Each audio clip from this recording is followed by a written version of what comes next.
back and forth really, really hard.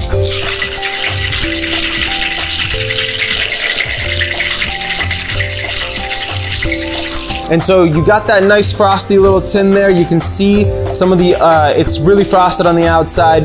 We're gonna pop that open. The way you wanna do it is you wanna find really close to where the two tins connect. You wanna find that little space and bang it on the side of your palm here, that'll release the tin. And then we're gonna grab our Hawthorne strainer, our tea strainer, and we are gonna pour that out.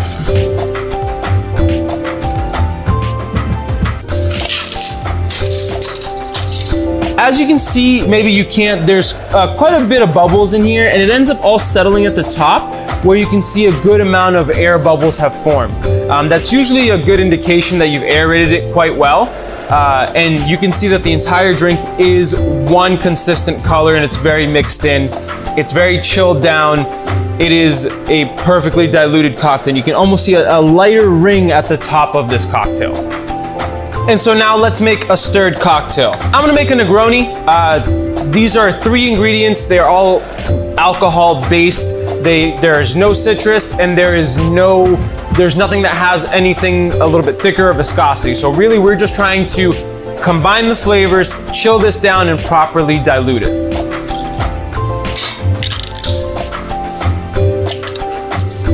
So we've got all of our ingredients in here.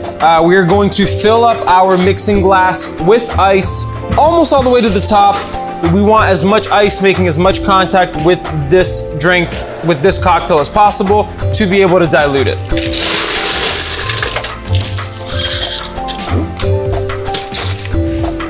So now that we did that, we are gonna add our weighted bar spoon into the side here, and we are going to stir until this reaches the proper temperature and proper dilution.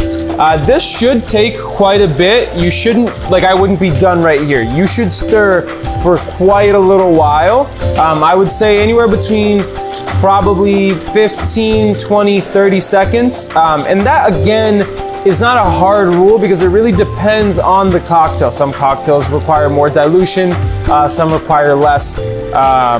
But the best way to do it is tasting it and evaluating it. And that way you have to learn the proper dilution yourself, unfortunately. It's one of those trial and error things. But hey, the good news is that means you get to drink some more.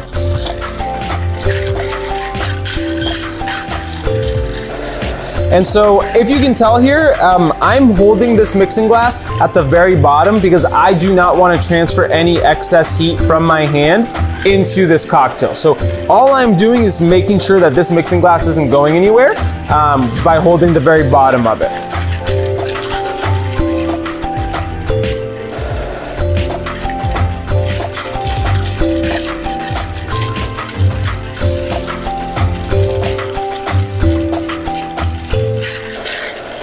I would say that's probably about good, but I am gonna test it out. I'm gonna grab a straw and we're gonna give this a little taste. All right, let's see if we've properly diluted this Negroni.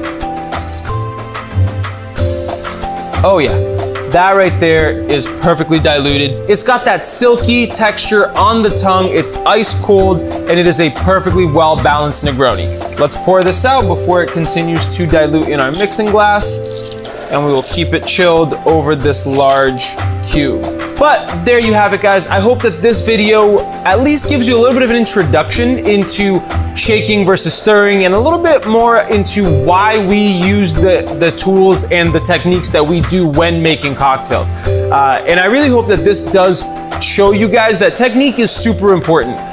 These little details that seem kind of minute when it comes to, or unimportant when it comes to making cocktails, this really is what makes the difference between a really well-crafted cocktail and just something that someone threw together. These things matter. So I hope that this video did start to shine a little bit of a light on that. If you enjoyed it, I would really mean the